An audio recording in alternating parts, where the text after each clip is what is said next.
What's up, y'all? It's your boy Steph, back with another reaction. This time we have Creepypasta. I Can Never Sleep Well in Hotels. Creepypasta, uploaded January 12th, 2019.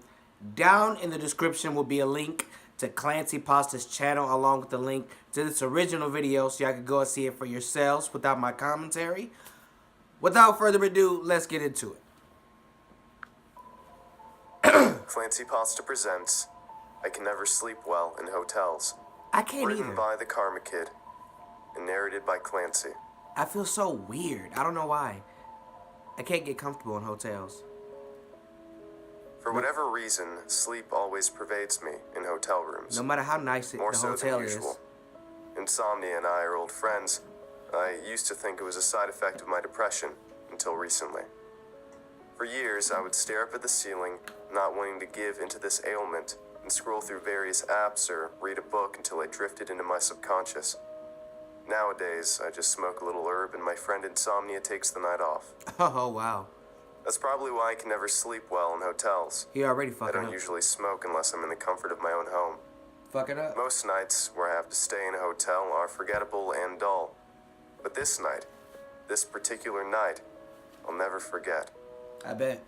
My girlfriend was graduating from San Jose State University. She had obtained her bachelor's degree in recreation, and we had just packed up her dorm and were staying in a nearby hotel with some of her family. Her parents had paid for their room and our room as well. We were going to stay a couple of nights so we could get back to the dorms and clean up a little before checkout. Our room consisted of my girlfriend Sarah, her sister Valerie, Valerie's daughter Navaya, and myself.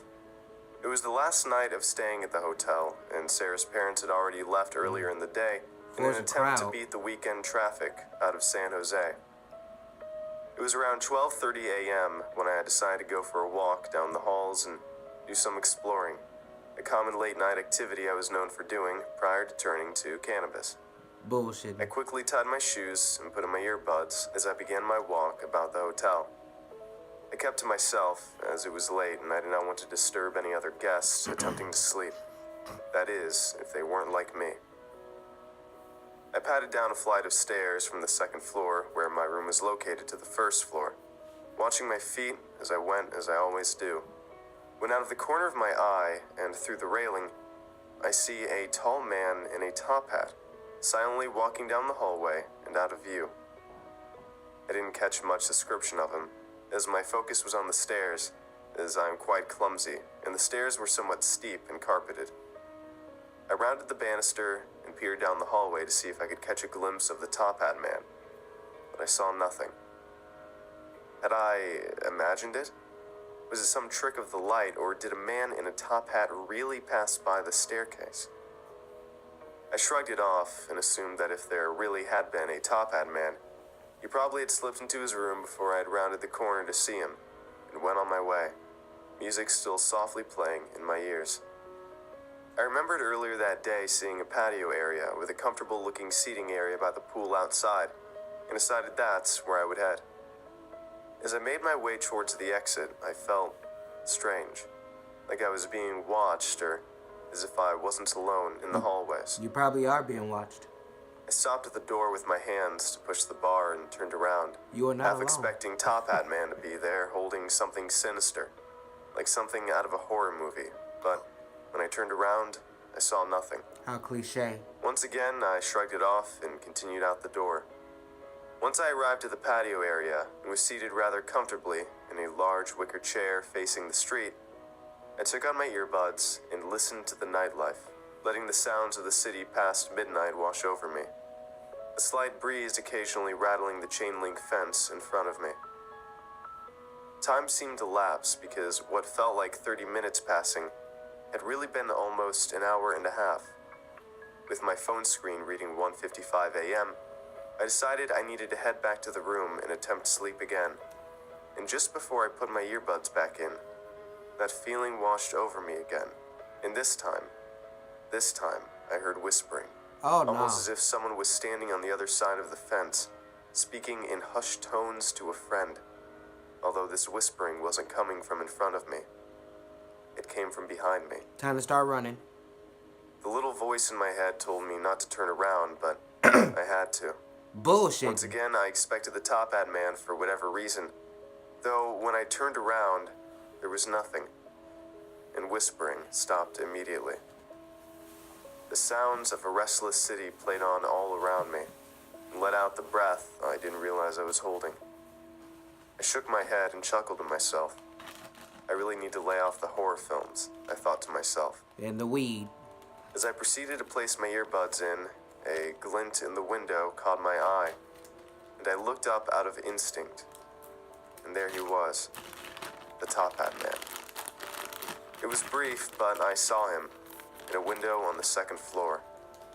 He must have been tall because he was almost the same height as the window itself, which I estimated to be at least 8 feet tall. Damn! He was slender, and while I couldn't make out much, I could tell he had long fingers, because his hand was placed flat on the glass. But as I said before, I only caught a glimpse of him. He was gone from the window, and I was left alone, standing in the patio area, about to piss myself. Alone. I decided the earbuds weren't the best idea Fuck as I no. gathered up the courage to go back to my room. Upon arrival at my hotel room door, I stopped and took a breath, my right hand on the doorknob and key card in my left. The walk back to the room had been uneventful, and I was relieved for that. So many thoughts ran through my head, it was hard to keep track of them.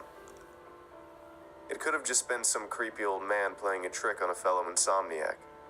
He must have seen me descending the stairs and decided then to have a bit of fun. He could have easily slipped down an intersecting hallway and stood still for a moment after I first saw him and then followed me to the door before pulling the same trick there. Afterwards, he probably went to his room on the second floor and noticed me on the patio and couldn't resist the temptation, standing on a chair or something, to give himself the apparent height in the window before jumping off into the shadows. That's still creepy. But then again, I shook my head and cleared my thoughts. Who would go through that I was much? probably just seeing things on account of lack of decent sleep. I swiped the key card and opened the door. The room was unusually lit as I closed the door. It's lit! After setting the key card gently on the dresser so as to not wake up the others, I noticed where the light was coming from. The curtains were drawn back, and the 2:15 a.m. moonlight shone through the window. I don't remember that being open, I thought to myself as I walked silently over to the window to close the curtains. Just as I was about to close them, I noticed that our window overlooked the patio. In fact, it was one of 2 windows that overlooked the patio. The dawning realization that the Top Hat Man had been in my room with Sarah and the others watching me from my window washed over me, and I instantly began to panic. Just then, I caught a glimpse of a figure in the window, and instantly knew it was the Top Hat Man. It had to be. I spun around only to find a half-awake Sarah standing barefoot at the end of our bed, rubbing her eyes. "What are you doing, you lunatic? It's 2:15 in the morning. Why are you opening the curtains?" It's time to check She out. whispered. I knew she wasn't awake enough to understand the full story. Hell, I wasn't even sure there was a story to tell. Right. I closed the curtains behind me and walked over to her, careful not to alarm her in the process. In my best attempt at persuasion, I glanced around the room looking for any other sign of the Top Hat Man having been here, whilst feeding the half-awake Sarah a lie about hearing a bird outside the window. She bought it no problem and stumbled back into bed as I hastily checked the room again. Nothing. We're safe. For now. After all the excitement, I was sure I wasn't going to be able to sleep, but I actually began to drift off rather quickly. That is, until I heard the whispers again. I opened my eyes, and there he was. Only this time his back was to me, and he stood at the edge of Valerie and Nevaeh's bed, It's even worse. watching them sleep Ho as ho! whispers emanated from him. Oh nah. I had never experienced sleep paralysis until that night, Fuck. and have never experienced it since. But I can say with all honesty that sleep paralysis is the scariest fucking thing I've ever had the misfortune of experiencing in my entire life. My mother says sleep paralysis is just your body waking up while your astral form is still wandering about, though I don't know how much of that I believe. I was frozen, lying on my side facing Sarah, who was on her back with her right arm stretched out towards me. I had at some point laid my right hand on her wrist, because it had remained there. Try as I might, I couldn't move. My breathing began to pick up, and I tried everything I could. The only thing I could do was squeeze Sarah's arm. So I did. I squeezed her arm with all I could in an attempt to wake her and tell me to get moving, but it was in vain. As I squeezed, Sarah began to stir, but only to pull her arm away from my grasp, resting it back on the bed, inches from my fingertips. The sound of my arm hitting the bed must have gotten the top hat man's attention, because at that, he straightened up and slowly turned around. Panic coursed through my veins. Once he was turned around completely, he glided over to Sarah's side of the bed at an agonizing pace. I had never felt so sick in my life. My stomach clenched, tears ran down my face.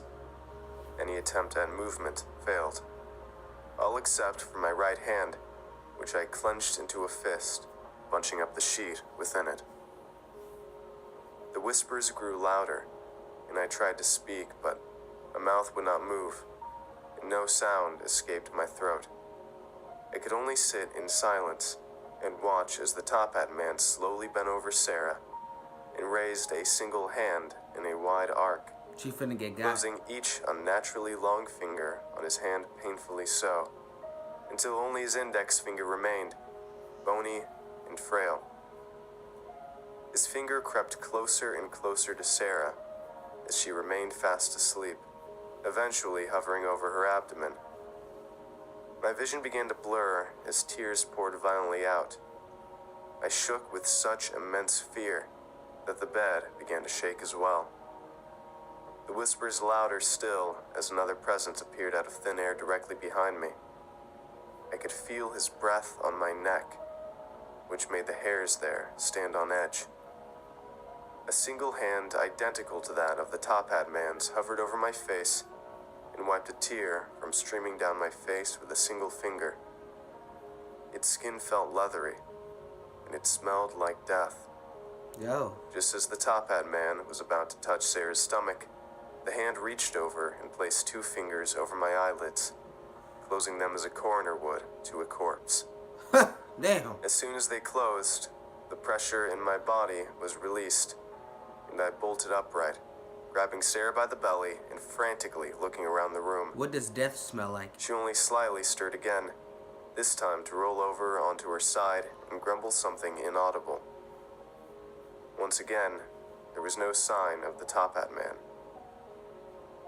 2 weeks later, we found out Sarah was pregnant, 8 weeks along. To Damn. this day, I still catch glimpses of him, hear the whispers even, but nothing like that night.